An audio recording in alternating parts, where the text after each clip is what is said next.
And welcome everybody to This Is Difficult, the podcast, the best fucking show you've ever fucking seen about video games and video game related things and some idiots talking about them. If you love that shit, don't change the channel yet. Here we have Josh is still on the International Space Station. Yes, we're floating by Uranus now. It's Lord Yeshua. Here is Lord Yeshua, your co-host. It's Josh. Hi, guys. We're on Paul's channel. That's where you got me on over there. And of course, it's Zach. Another letdown, baby. Don't let us down. Yeah, I know. Still shit audio. Gotta get the energies up, even if we're tired. Yeah, well, you're out of town. It happens. At least you're here. We appreciate that.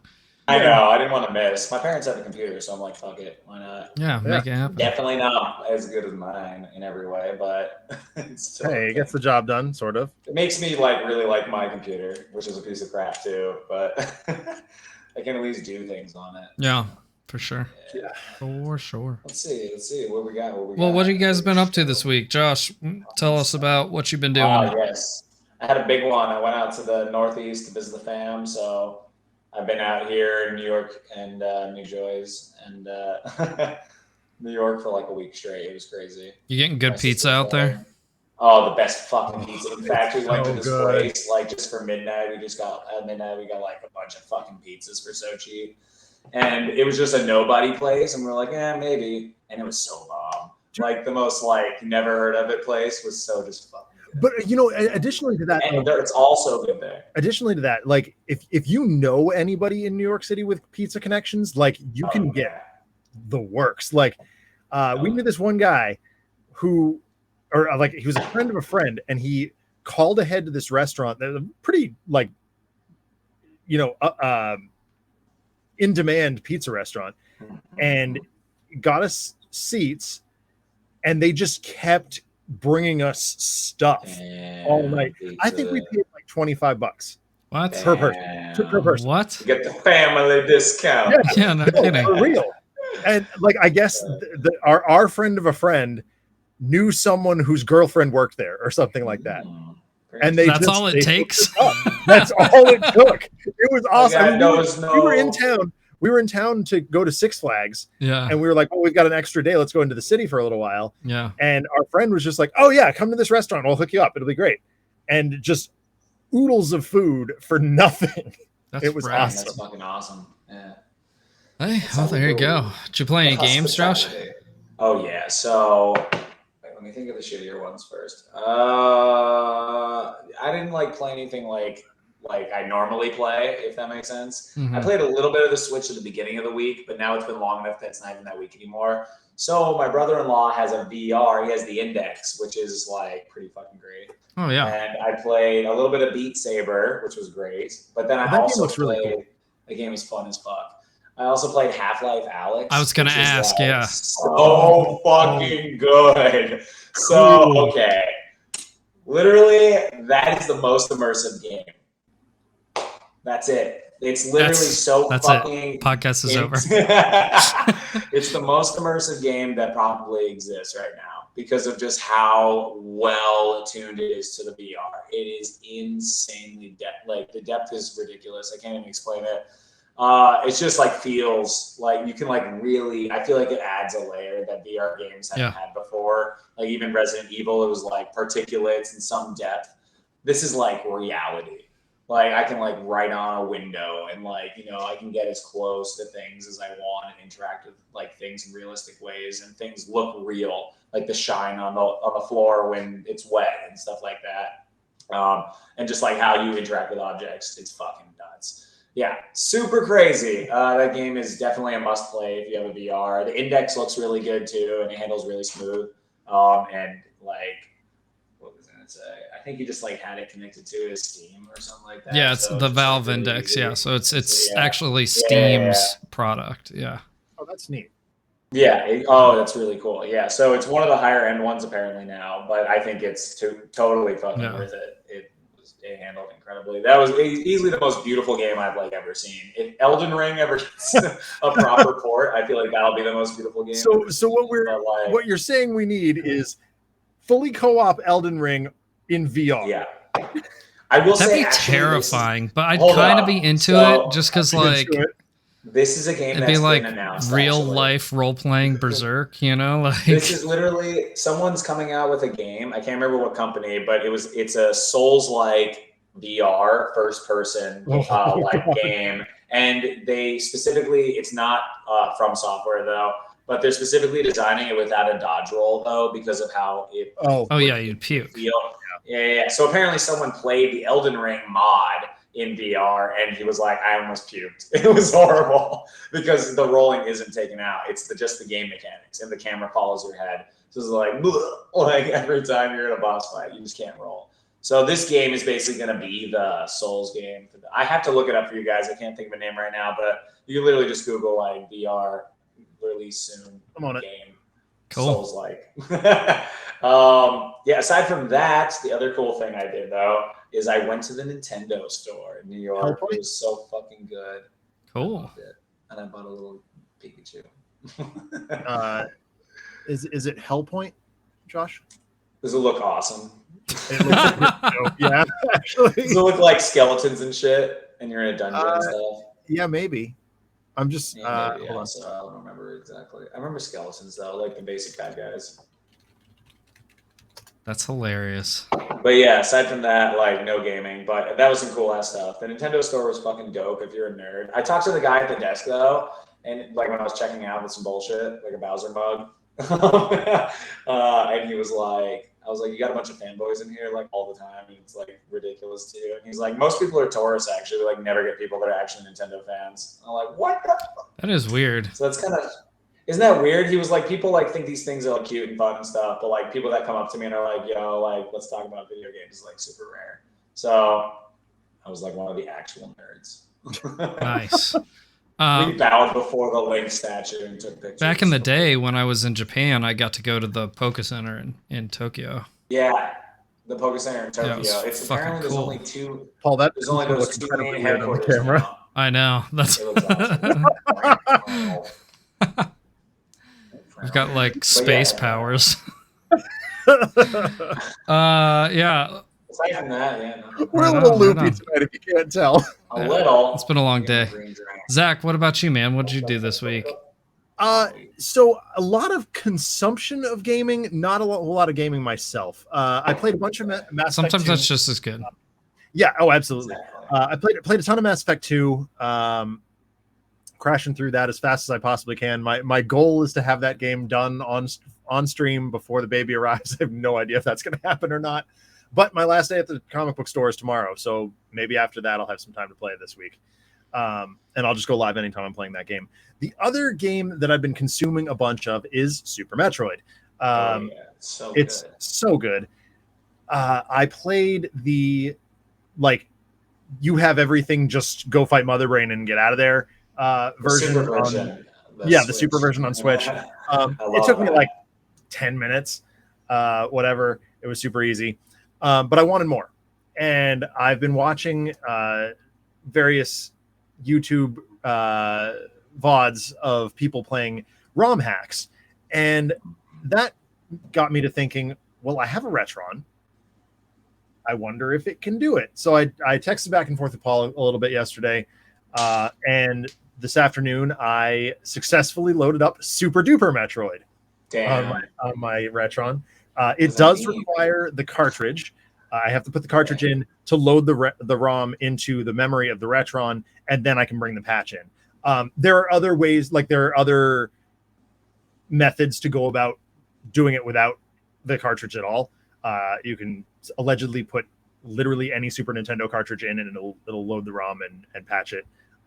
And you can, it's just, oh, there's a Super Nintendo cartridge in the Retron. I'm just going to, I know now that I need to play a Super Nintendo game. Dude, it's funny you say that, because that's how they got around the protections to produce like the Bible games and shit back in the day. Yeah. And what was funny was, dude, like my brother and I back in the day, we went to a Christian bookstore, and they had Super 3D Noah's Ark on the on they had it on two different displays, and one of them had a Doom cartridge in there, and the other one had a Zelda cartridge in there. And so we just took out the thing and popped in those cartridges, and we were playing Doom and Zelda in the Christian bookstore. Nice. It was hilarious. Yeah, that's so good. No, so Super Duper Metroid is really fun. I'm only going to talk about it briefly because I'm only a brief way into it. But it's possibly the most non-linear Metroid experience I've ever seen. I love that. I'm That's a great like idea 3 for a items and Metroid 1 game. mini boss in what? That's a great idea for a Metroid game. Is like a Breath of the Wild style. I know we all do it, but but like actually sounds good for Metroid. Where So- it's like well, that's because that's kind of the soul of Metroidvanias is to be non-linear if you want them to be. It's hard to give that kind of game more access to itself though, because it is like a tube-based like platformer, you know. Yeah, and they really leaned into that. Both Red and Green Brinstar are totally different, totally redesigned. I blundered my way into Morph Ball, missiles, 2 energy tanks, and Spore Spawn, and kicked his butt. By the way, Spawn. He's the big swingy sort of yo-yo boss that opens up. Testicle boss. Yeah, that's it. And so far it's really fun. I don't know how much time I'm going to invest in it, but I will play it a bunch over the, if I have a few minutes here or there. I'm not worried about, a time or anything. I'm just enjoying the ride. Someone put a lot of effort and a lot of time into this, and it's really, really, really well done. I've also watched a couple of other just various ROM hacks. Some of them very good, others really, really terrible. So I've kind of got a reasonable idea of which ones I want to try. And while I'm on hiatus, I'm going to try and play a couple of different ROM hacks. And when I come back, I will report back and we'll see what I thought about them. Hell yeah, man. Oh yeah, that's awesome. There's a Game Boy Advance ROM hack of Fusion that makes Fusion into Super Metroid. That's yes, insanity. I saw that also. There's also I've been doing research about Zero Mission and Fusion.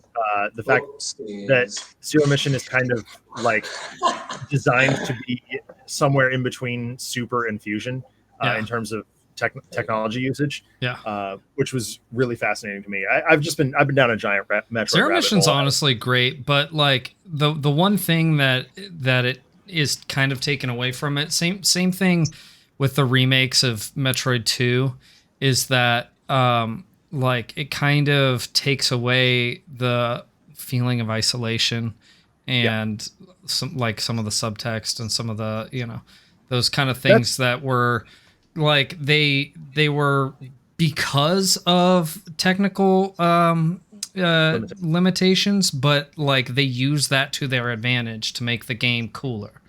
Right. Yeah. That's why when I played Metroid 2, I didn't bother playing the 3DS version or AM2R. Because I wanted to feel that isolation, and let me assure you, it brought it. Oh yeah, like I felt totally alone. That game's so good.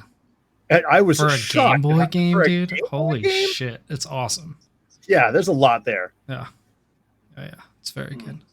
What about you, Paul? Games that I played this week. I kind of had a busy weekend. I had some friends in town. Played a lot of darts and a lot of pool in the basement, which was fun. That was cool. But other than that, I didn't do a lot of video gaming. I did do like a variety stream on what game did I play? Oh, you know what? I played all the way through Metroid 5 not Metroid 5. Mega Man 5 on Game Boy on my Tuesday stream last week. That was a blast. That's what I was trying to remember, because I subsequently went back and bought the NES version. Yeah. I did it. I found a reasonably priced copy of Mega Man 5. Totally different game. But I know. Completely different game. But I was shocked at how much I did remember of Game Boy Mega Man 5. Game Boy Mega Man 5 is one of the rarest Game Boy games out there, and it's extremely expensive now. That's so. Yeah. It's insane. I got Three my of them. copy originally, like after I had gotten my tonsils taken out when I was like 8 years old. And I was so happy. Like literally probably my favorite game from my childhood. And that cartridge got ruined in a flood at one point. And then I found another copy of it for $11 at a vintage stock back in the day. And Damn. I gave that copy to Adam, like I gave it to him on like the contingency that I could always claim it back from him. But This is mine the for you cartridge tomorrow. works, but it's not like in the greatest shape. Like the sticker on it is a little torn and stuff. And I want a really good quality copy of it. But it's like minimum $500 for that cartridge. It's That's nuts. insane, Yeah, absolutely dude. insane. Adam and I were Mega Man 5. eBay prices and stuff. Eventually, we started talking about like I might get a what if we could buy repo just repros? because, yeah. Like I have a repro of Mega Man 7, and it doesn't bother me at all. Yeah, It you looks can get exactly- really nice repro They boxes can too. melt out your supers, though, I thought. Or your Game I mean, I'm not Boys. playing it out of a super. I don't know how just true saying that the is. rest- Well, I know the Super Nintendo was melting because of those, but I don't know about the Game Boy. Yeah. Damn it. I mean, Ah, I've that used sounds flash awful. carts on Game Boys for goddamn ever, and I've never had a problem. Yeah. I've never used a repro per se, but on a Super Nintendo, but I do have SD to SNES that I use on my Super NT, and it works fine. It doesn't seem to be overheating, but that is also like a repro console too. So who knows? Oh. But That's Really. yeah. So yeah, and then Samurai Saturday I did a variety stream. So I finished Ninja Village, and in between like campaigns in that game and building up money, I would switch over to other games. So I did the first Samurai on Super Nintendo, which that game sucks balls. It's so bad.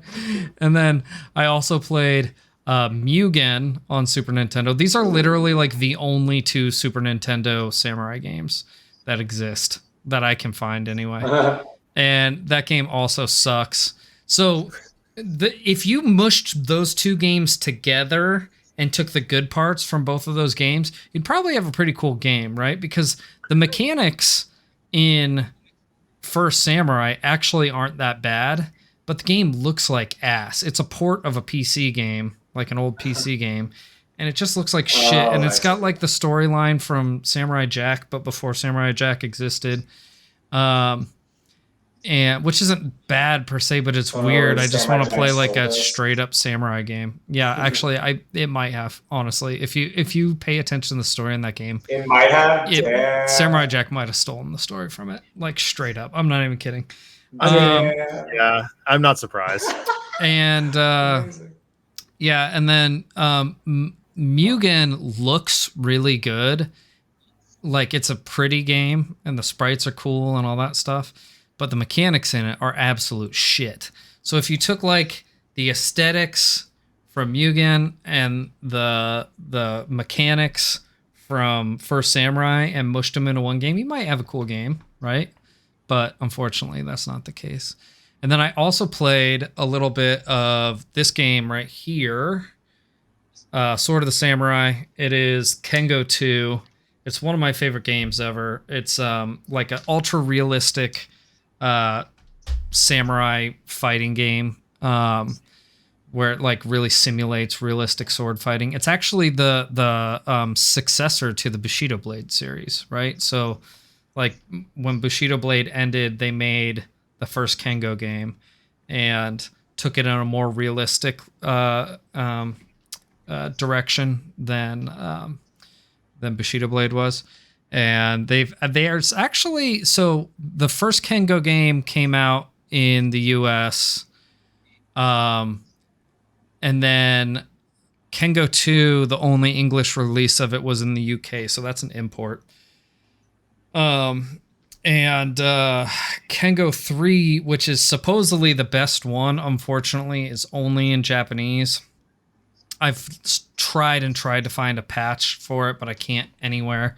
You can find like menu translations, like text files online, but like the game's not patched, unfortunately. So I may, unless I really, really brush up on my Japanese, I may never play that successfully. But then much later, there was a game called Kengo Zero that released on, I think, PS3 and Xbox 360, and that game fucking sucks. Like, I was so I can't tell you how excited I was for that game. Like, because I really liked the older Kengo games, and I missed out on Kengo 3. I'm like, okay, here we go. We're getting, at the time, a next gen Kengo game. It's gonna be fucking awesome, and it's just so mediocre. It's not terrible, but like, it doesn't live up to the older ones, which was a real bummer. So, anyway, but I played that, and I've actually been playing a lot of it off stream just because I'm having a blasty with it. But that's what I did this week, guys.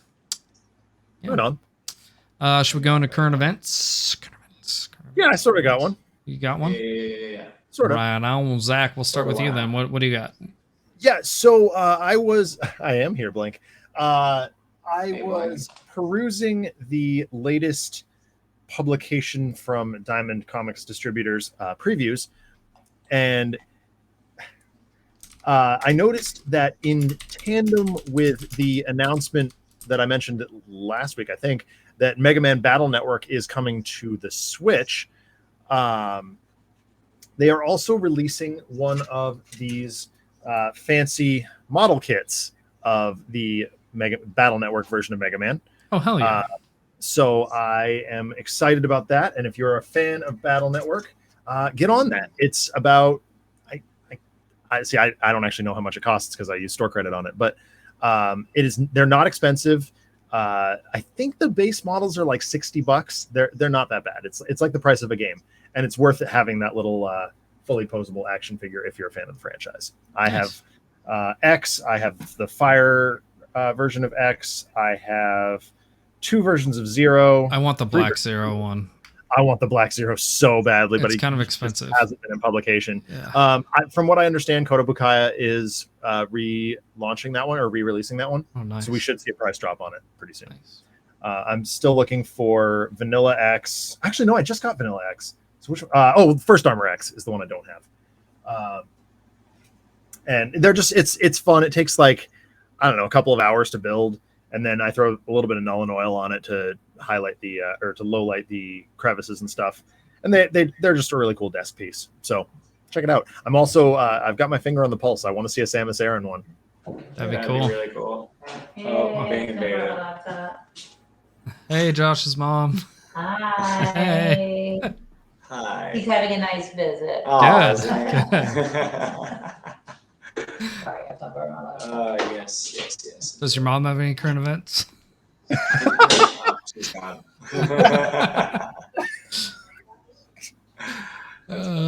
What about you, Josh? What's going on? Yes, current events. What was that? Oh, the dog's in now. Okay. I don't got that. But stuff is coming. You said you had one earlier, and you were going to mention it during the thing, and you didn't want to spoil it. Nintendo Store, maybe? And I forgot to do it like that. Maybe, I guess. I guess it's not really that great. No, it was awesome. All right, that was it. Was the Nintendo Store? Yeah, because you're like, I'm not going to spoil it before the show. Oh, maybe it wasn't. I'll let you know. I can't remember now. All right, it's all good. I think it wasn't that. But yeah, it was something. Good. Yeah, so for me, it's related to that game that I mentioned, Sword of the Samurai. When I originally got that game, I went through the process of buying a new case for my PlayStation 2 that had a flip top so that I could put a swap disc in it. And what I had to do was I had to rip the game onto my computer and recode it from the PAL version to NTSC and then burn it onto a disc so that I could play it on my PlayStation via the swap disc. That's how much I wanted to play this game, right? that PlayStation is long gone, unfortunately. The laser burned out on it a long ass time ago. Thank you, Sex and the City DVDs. That's what did it in. Funny there, and I'm Yeah. just gonna let it live in my head. It's funnier there. Yeah, okay, that's fine. Doesn't need an explanation. We're okay. Yeah, shitty CDRWs. Anyway, so since then, I've been playing it on an emulator. And the emulator is fine, but it's not perfect. There's definitely flaws. And it's frustrating to me because I'm obsessive and I'm a perfectionist when it comes to this kind of stuff. And so my current event, boys and girls, is that I ordered today a modded region-free PlayStation 2 with a hard drive installed, as well as an HDMI converter. So I can play this game in all its glory without having to jump through all the crazy hoops that I've done before. So that's it. I'm excited. Calling it right now. You're going to find other hoops you have to jump through. Oh, yeah. I called that. Calling it on every time we say it's Yeah, you're probably it's easy as right. pressing a button. It's probably 10 other buttons you gotta press. Yeah, there's probably a lot of buttons, but I'm hoping it's dope. Even if I do have to jump through some hoops, if I can play it on original hardware, worth it. Man, that'll be sick. And I've got other PlayStation games that I would love to get back into. I know. So yeah. Anyway, that's my current event. Yep. That's awesome. Yep. Congrats, man. Yeah, thank you. I'm excited about it. Anywho, Zach and I have a review for you. I'm gonna let Zach headline this one. But we both played this game. We're both very excited about it. And let me switch over to the review screen and we'll jump in. So, take it away, Zach. All right. So, after a long time, a lot of hype, it's finally here. Teenage Mutant Ninja Turtles Shredder's Revenge is finally out, and we played the crap out of it. We absolutely loved it. We were giggling like children the whole time we were playing it. We played it. It was myself, Paul, Adam, and producer Chamali. Mm-hmm. It took us not very long. Like, it was a short game. A few hours, probably. Like 2 hours and change, maybe. Something like that. And, you know, that's to play the plot through once. Now, there is a different ending card for each player. You do unlock another player. Can I talk about that? I guess I can. Yeah, they announced it publicly, so it's not a secret. Yeah, so you unlock Casey Jones, my boy, at the end of your first playthrough. So that gives you a total of 7 characters to run the story with, which is perfect for a game that length. Well, it's also up to 6 people multiplayer locally, which is freaking rad, and online, actually. The idea of, we're used to a 4-player co-op experience, especially in brawler games. That is just Route 1 bog standard, expected out of the gun. When they came out and said, nope, you can play 6 players, we're like, wait. 6? We just called Josh and Colin? What? Yeah, dude. Oh my god. Honestly, it was a very spur of the moment decision to play it when we did. Otherwise, we probably would have called Josh and Colin. Yeah, I bought it. Yeah, it's on Game Pass, so it was an absolute no-brainer for us. We went ahead and bought the physical production copy from Limited Run Games. Same people we did from Scott Pilgrim, and I got the Mega Man Wily Wars collection. They do great work over there. I cannot wait till that shows up. I'm having friends over and having a pizza party, and we're playing that game. Josh, can you lean to your left, I think? Thank you. Perfect. Yeah, so a couple days after it dropped, my niece came up to help us do some home repair stuff, and she's not like into the Turtles at all. And I was like, now wait a minute, you grew up in New Hampshire, you have learning to do. Yeah, this is our corner of nerd history. You respect the Turtles, and I said you're gonna have to come over and play Shredder's Revenge with me, just for a little bit, just so you understand where this nonsense came from. I'll show you the original comic books. I'll let you read them. but more importantly, you got to play the game. It would have been cool to also have her play the old games first. Oh yeah. No, as absolutely. like a build up, you know? Yeah, we've got the what are the collection that's coming out? What's that called? Oh yeah, the Radical collection or something like that. The Cowabunga collection. Cowabunga collection. That's yeah, the Cowabunga collection coming out very soon. Also very hyped about that. I got to pre-order that actually. I got to actually see if I've already done it. Anyway, Shredder's Revenge was developed by Tribute Games, the same people who did Scott Pilgrim, the same people who did Mercenary Kings, produced by Dotemu. Never heard of that. Yeah. For a June 26th. I think they did Streets of Rage 4. Oh, okay. Yeah, that makes sense. Right. 16 June of this year. We played it on PC, but it is available on Switch, PS4 and 5, Xbox Series X, Xbox One, Windows. Basically, wherever you get your games, you can play this game. Now, it is not cross-platform, I will say. So get it on the same platform. I believe it is cross-platform with PC and Xbox, or at least if you're using the Game Pass version. For Game Pass, right? But I think you're the best experience for that game absolutely has to be Switch. My buddy John picked it up on Switch, and he said he double purchased it. He bought it on PC and Switch, and he said it's far better on Switch than it is on anything else. Me personally, I would immediately default to the 8-bit controller. Play it old school. Well, yeah, because we've always played these games on Nintendo consoles, right? The classics, the best ones are all on Nintendo. There was the Sega one that was okay, or arcade, but at home we're playing them on, Well, I mean, you can get a USB arcade stick, but I'm sorry, I'm not going to shell out for that. Also, Turtles in Time is better than on SNES than it is in the arcade. Yeah. It's one of the few games that the local port is better than the arcade. Yeah. Oh yeah. 100%. Mm-hmm.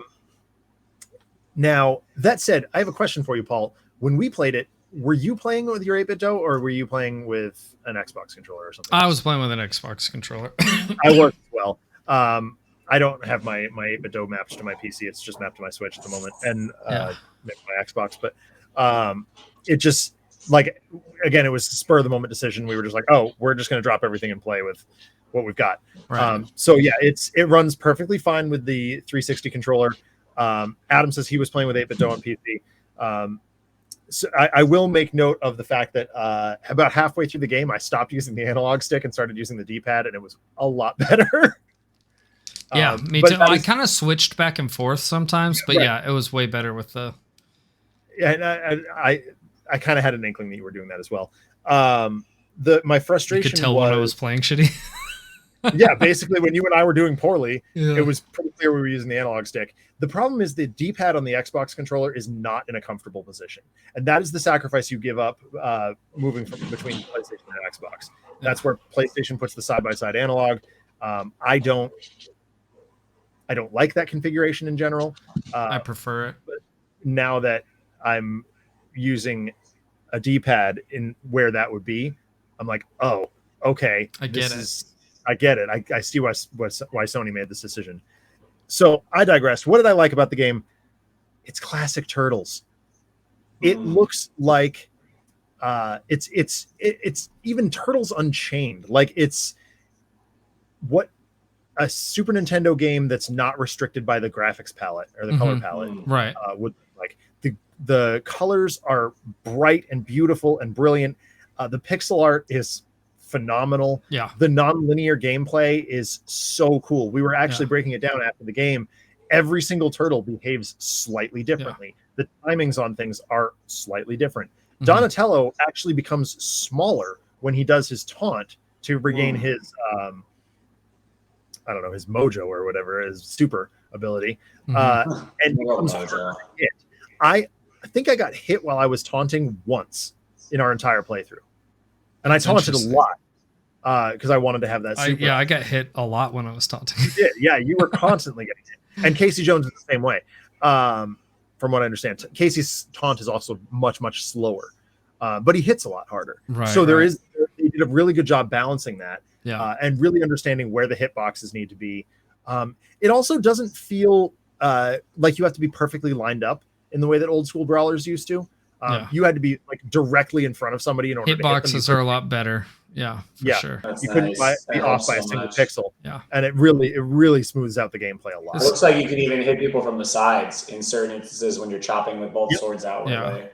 While we're still on the what we like about this game too, like this game bleeds nostalgia and in all the best ways. It doesn't like beat you over the head with it, but it like really honors the original material. And there's so many awesome cameos in this game and like fan service that's done well that like they really knocked it out of the park. They really paid attention to detail on this. You can tell that the people who created this were fans. I mean, they got 4 of the original voice actors. They just did everything. They did everything they needed to bring the perfect Turtles experience in 2022. Yeah. It's a perfect mashup of the comics, the cartoon, the modern comics, the modern movies, the old movies. Oh, did we talk about the intro? Oh my God, the intro made me cry. They used the original theme song, and is it a new? I haven't. It is a new animation, but it's so well done, and it's in the style of the old one. Yeah. Yeah, it is absolutely a perfect intro. I was literally, I turned it on just to like fire it up on day 0. It's a cover song too. I didn't realize it was a cover, but like even so, I was like, oh my God, that's the song. That's what I grew up with, and I'm sitting there bawling because I was just so happy with it. Yeah. What didn't I like about it? It was really short. It's a really short game, and I think that's the only thing I didn't like about it. Oh, the collectathon stuff is a nuisance.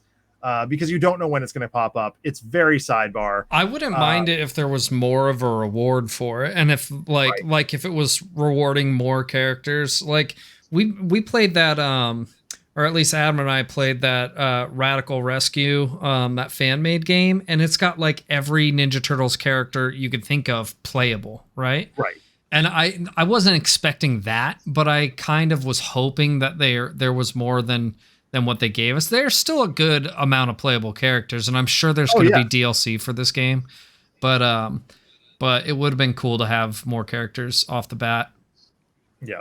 Adam does point out in the chat that it is actually long for a brawler if you compare it to River City Ransom. I mean, I beat River City Ransom my first time out in 45 minutes. Sure. Wow. But yeah, it was pretty quick.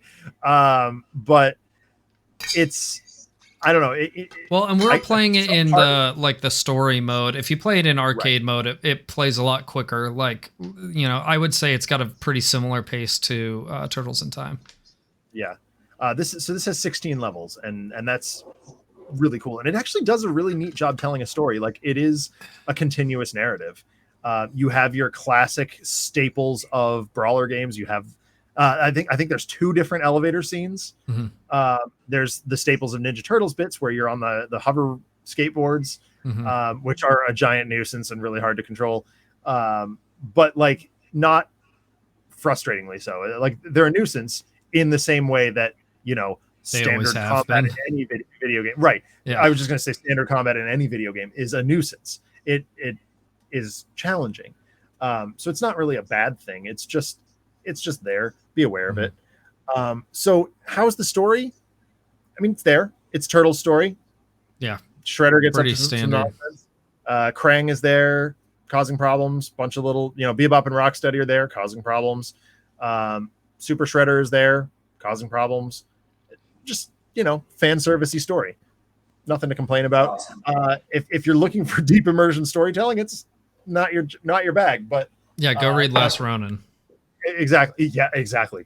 If you want deep immersion storytelling, go read IDW Ninja Turtles. Yeah. It's great. Gameplay is, honestly, I haven't had this much fun playing a video game in a long time. It's excellent. It's so tight and so like precise and well done for a brawler. It hits all the marks that you would expect a brawler to, and refines them. It's exactly what you would expect of like a brawler made in 2022. Absolutely. Absolutely. Art's terrific. Again, it's like unchaining the place or the Super Nintendo. Mm-hmm. It's That's detaching it from the established color palette, the established depth of 16-bit. I guess you could qualify this as 32-bit. Sure. But it's like it's better than that. Mm-hmm. It's even better. So I 32-bit. I'm now comparing it to what Battle Network.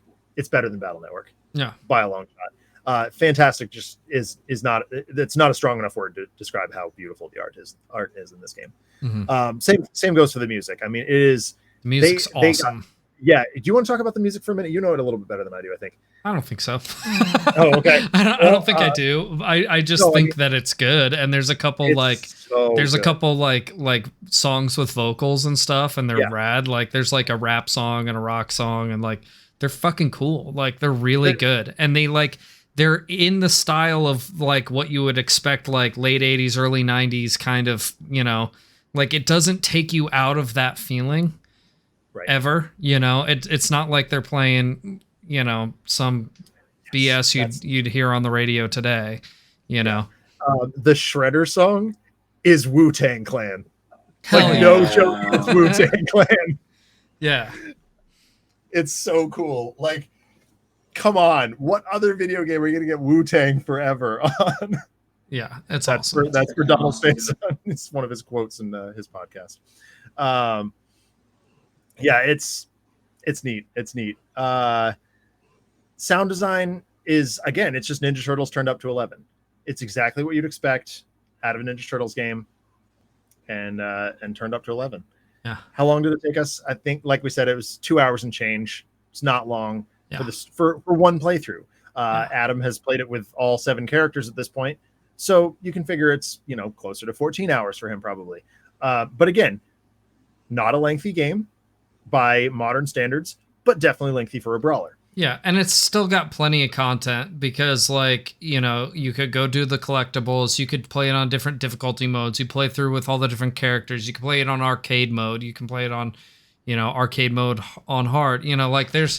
There's those ways that they use to kind of fluff out the content, and not in a bad way, because those are the types of things you want in a brawler, Right. And like we said, guaranteed to have DLC. Mm-hmm. Like absolutely guaranteed. At the very least, more characters that they'll drop. I don't know if they'll put more story in there, or maybe like another game mode. I'll be honest, like as an Easter egg, I'm thinking about the people who have worked on this. I would love to play this game as the Wu-Tang Clan. That'd be hilarious. That would be really freaking funny. Play as the RZA. Yeah, play as RZA. Run through the streets of New York. That'd be really funny. Some more characters. Yeah, that makes sense. Definitely some more characters. Choice. Yeah, and maybe some additional level content too. I can see it. Rounded up to 20. Usagi Yojimbo is who. Usagi Yojimbo or Miyamoto Usagi would be very cool. Was the game difficult? Not especially. But again, we played it with. Right. If you're playing it solo, it's going to be more difficult than when you're playing it with 4 players. and you can crank it on the hard mode. We played it just on the default with 4 players. Yeah, normal. Mondo Gecko would be rad too, yeah. Oh, Mondo Gecko would be cool. Or Metalhead playable. That'd be fucking awesome. Metalhead playable would be dope. I mean, there's so many cool characters. Angel from the new IW stuff, Alopex would be dope. There's just a giant battery of characters. Oh yeah, the other 2 turtles, the girl turtles, Jenica and is there another one beyond Jenica? Yeah, I thought there was. I thought there was 2. Not that I'm aware of. Wasn't there one in the live action that was different? Oh, I don't pay attention to the live action stuff. I swear to God, there's 2. Maybe not. Yeah, whatever. Alopex is Ninjara and Archie continuity, and this is the show Archie continuity. Okay. Venus de Milo. Oh, got it. Okay. Anyway, so yeah, game not especially difficult, unless you make it more difficult, I guess. Mm-hmm. Would I play a sequel? Oh hell yeah. Yeah. But let's get some DLC in there first. Let's get some DLC out first, and then I'll play a sequel. I will always play another Turtles game, even the bad ones I've played. You know, like the one that came out on GameCube. That one sucked balls, but I played the shit out but of I played it. Yeah. So yeah, that does show our bias a little bit. I mean, we are giant fans. You know, I worked at the store that Turtles started at in 1984 for a while, and obviously that I was born after that, so it was a long time. Anyway, so this is where we get to the big question: overall rating and impression. So is it too early for me to call this game of the year? Yes. Yes. And it's also too late. Yeah. I'm afraid, Zach. Yeah. I mean, I could see this being some people's game of the year, you know, especially people that aren't really like Soulsy people. So here's the thing, like you have Elden Ring, which is like the number one contender for game of the year, I think, right now. Yeah. But you also have God of War Ragnarok coming out later this year. That's true. That's true. And I think there's a couple other big games coming out that have potential. So, you know, I just don't think anything's as big as Elden Ring. It doesn't have to be Wars, big to be good, though. You know what I mean? Like, I know, that's true. In terms of But games Elden that Ring is both. like, I love Elden Ring. Don't get me wrong. I adore that game. Getting you wrong. But I'm never going to beat it. I'm never going to beat that game. I just don't have time. You know, and if I had had time when it dropped, like that story might be different. But moving forward, I'm not going to have time to commit to it. Where a game like Turtles, I can drop in, drop out, play for a little while, put it aside, not worry about forgetting what's happened. So it's got points over Elden Ring in that capacity. Last of Us 1 remake. Yeah, I would fucking walk out. Oh my god. I'd quit that video would games. happen. I would quit video games. That would just absolutely happen too. At this point in the year, if the year ended today, this would be my game of the year. Okay. Turtles would be my game of the year. Okay. Purely for the timing and the perfection of it. Yeah. Attention to detail, the true level of passion that went into that. And my very close runner-up would be Elden Ring. Sure. Just because that's where I happen to be at this moment. So my overall rating and impression here is a 9.8. Yeah. This is my top ranked game. Yeah. I cannot think of a game that would be better, that would fire on all cylinders better than this game. Never played Ocarina of Time. So for me, I'm gonna give it a very, very strong, very solid 9.5. The only reason I wouldn't go higher is because I like content. Like, not that the content is bad. I just want more. Like, it's that good. I want more content. Like, you know, that's really the only drawback for me. You know, and I realize it's a brawler. It's, you know, typical for that, but like I could keep playing this. The other reason would be, while this does everything right for a brawler, I don't think it does anything that other brawlers don't. You know what I mean? Like, honestly, if this wasn't Ninja Turtles, I would say that Streets of Rage is a better game, if that makes any sense.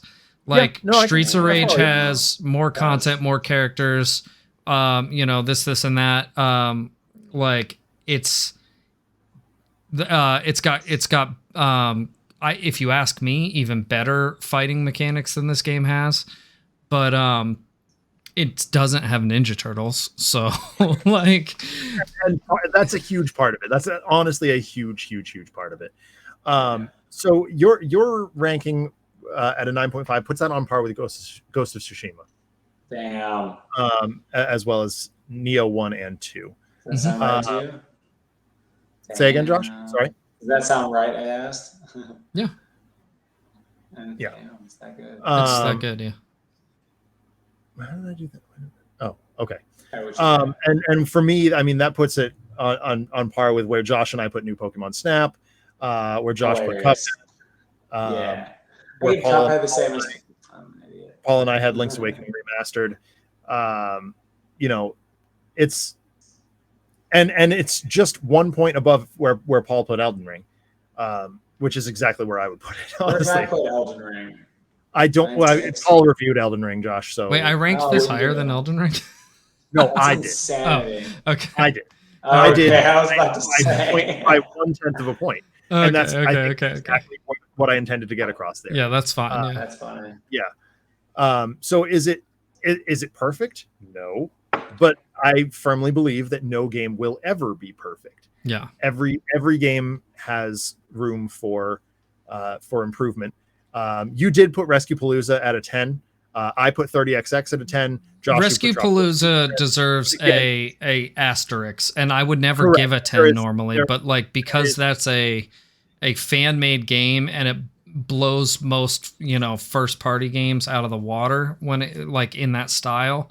That's why it gets a 10. But like if you compare these side by side, this is a better game than Rescue Palooza. Rescue Palooza just what did I give a 10? The only things that Donkey Kong. The only things that I am willing to give a 10 to are things that are either like not an official product or like preview material or something like that. Yeah, I mean this game goes above and beyond what you would ever expect from a fan made game, like way above and beyond. Yeah.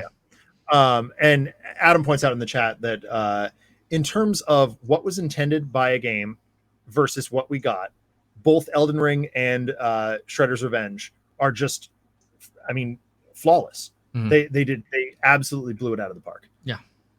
Which is why I, at this moment, consider Shredder's Revenge my game of the year. There you go. Yeah, that's what's up. But we'll see how that changes. All right, well, let's switch back real quick. We do have a topic. We are a little short on time, but I want to hit this topic at least quickly just because we were supposed to do it last week and we didn't. So, because we went over on time last week. So, this week we're talking about how video game techniques impacted movies and TV versus like our last time we had a topic, it was switched around, right? So we're gonna go into that a little bit. How does story the first little bullet point we have here is how does storytelling change with the prevalence of video games? I think that a good example of this is the The Witcher show. Yes. The Witcher TV show. It doesn't do your typical like fantasy show storytelling method. It adopts, more of like a technique that they use to tell the story in the games. And it adapts it extremely well. In fact, I would say that might be maybe the best video game adaptation to screen that we've had that I can think of anyway. How do you mean? I haven't seen it. You haven't seen it? Dude, you just need to watch it. It's really I would actually even say it's the best fantasy like TV show. Well, that's exactly why I haven't watched harder. It. I would maybe I don't know, maybe though. I don't watch a whole lot of fantasy, or I don't actually like fantasy is not my go-to genre. I prefer sci-fi. Sure. Space-based sci-fi. And I've been noticing that more and more lately. Like the other day I've got a huge list of fantasy shows that I need to watch. The Witcher's on it.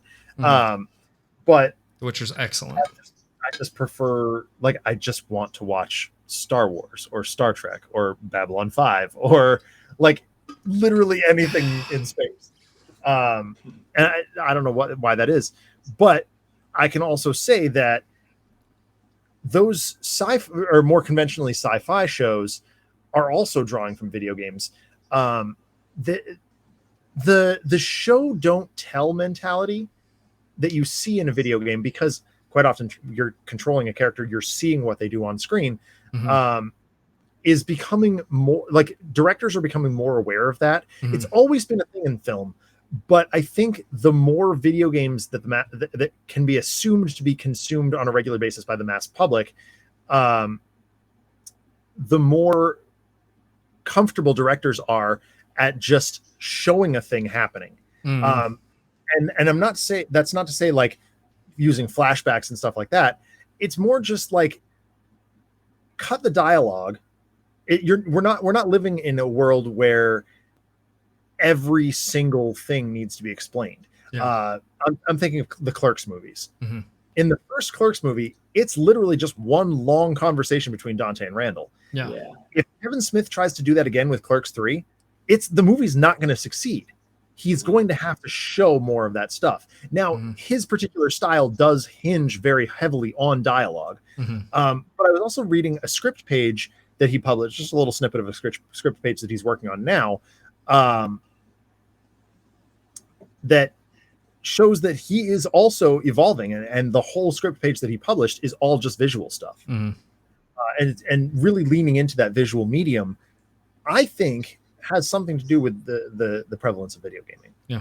Maybe I'm wrong. I would also say that it could be argued that that the binge watching culture is an adaptation of video gaming culture, because we have been conditioned by video games to sit down and marathon through a story like an RPG or something like that. And the same people that are doing that are going to these TV shows and wanting to experience that same thing, you know. Now, whether or not it's kind of a chicken and the egg kind of thing, you know, as far as like what the intentions were, you know, with streaming services and so on. But I truly believe that they've even adapted the way they make shows to be bingeable now, in a way that's similar to how gameplay and story is conveyed in long form video games like that. Makes sense. Now, so question for both of you: a TV show comes out, right? Mm-hmm. There are two ways of distributing now. The binge watch model, you know, dump it all onto the streaming service all at once. You watch it at your leisure, or something like what Hulu's doing with the Orville, one episode a week. How do you prefer it? It really depends, actually, because sometimes I like to savor that bitch, and sometimes it's like over too quick if I can't watch it for longer than one episode. You know what I mean? So if I only get one episode at a time, it's like not that much content sometimes for my night. Yeah, I'm kind of with Josh on that. It depends on what it is. If it's a show like The Witcher or like, you know, something, I don't know, something Stranger that Things. like Stranger Things, something that like I I want need it all everything at once. all at once. I want to binge that shit. If it's like a comedy show like that, I, you know, like New Girl or Friends or something like that, you know, it's not like the story isn't like super, you know, riveting or anything like that. Then it's nice to have something reliable that I can come back to each week to watch, you know. You know, I see it very similarly, Paul. I recently just, like, The Boys. I waited for all of it to be out and Same, and you plow through it, and it was great. But no, I didn't do it like that. I did them one at a time. I did it one at a time too, but I would have preferred to plow through it. Same thing with like Mandalorian. Much higher being able to just plow through it. But something like Taskmaster, which is a panel comedy show, dropping once a week, that is a consistency that we don't really see necessarily in video games. I mean, we can return to something every now and again, pick it up, put it down. But the problem is video games oftentimes have detailed and convoluted plots that oh my God, dude. Why? I can't even do this. Sorry. Paul has put a green donut on his head for the express purpose of cutting a hole through his head. The problem is this podcast is also green, so it just looks like he's got a flat green spot on it. That's for people listening later. And I don't even know what I was talking about anymore. Sorry. No. Let's move on from that just because I think we spent some time on it. This one I think we see a lot of, right? What technology in video gaming has changed the way movies are made? And I actually want to adapt that to TV shows as well. Specifically, not even TV shows, but sports. Yes. So That's where I was going to go with this too. the cameras in video games, once we hit the 3D phase, and actually even some on the older versions, like on like 16-bit consoles, the way that the camera approaches the players on the field and like the zooms and things like that has become very prominent in actual sports now. They've got like those drones on wires and shit that they swoop down so they can get those really cool sweeping views that you would see from a video game. Like that is directly influenced from a video game. Oh, 100%. Absolutely. That was my example there too. Additionally, do you guys have any familiarity with how they filmed, I mean, literally all of the Star Wars shows that have come out for Disney Plus? Is it all green screen shit? None of it's on green screen. Absolutely zero. What they have is this really cool projection system that is, I mean, it's designed on video game technology, although I don't exactly know how. I think it's mostly VR technology, where they can in real time. It's called the volume. It's in real time they can add or subtract elements from a scene, and the actors, I mean, literally that stuff is behind them. Oh wow! It's insanity. It's the closest we've been to a modern reimagining of the way they shot the original Star Wars pieces. That's crazy. And this, I don't know. That's cool. It's almost like being in like the danger room or whatever. That's exactly what it is. Cool. It's literally or like a holodeck. The stuff that they physically interact with, they are physically touching, but anything behind them is all CGI. Oh, wow. 100% CGI. And a dude can sit there on on a computer, and the director can say, that stormtrooper in the background, it's too much. He's sitting there drinking tea. No, you got to pull that. I'm making a hyperbolic example here, but they can do that within seconds. Yeah. So in between takes, they can reset the volume. Yeah.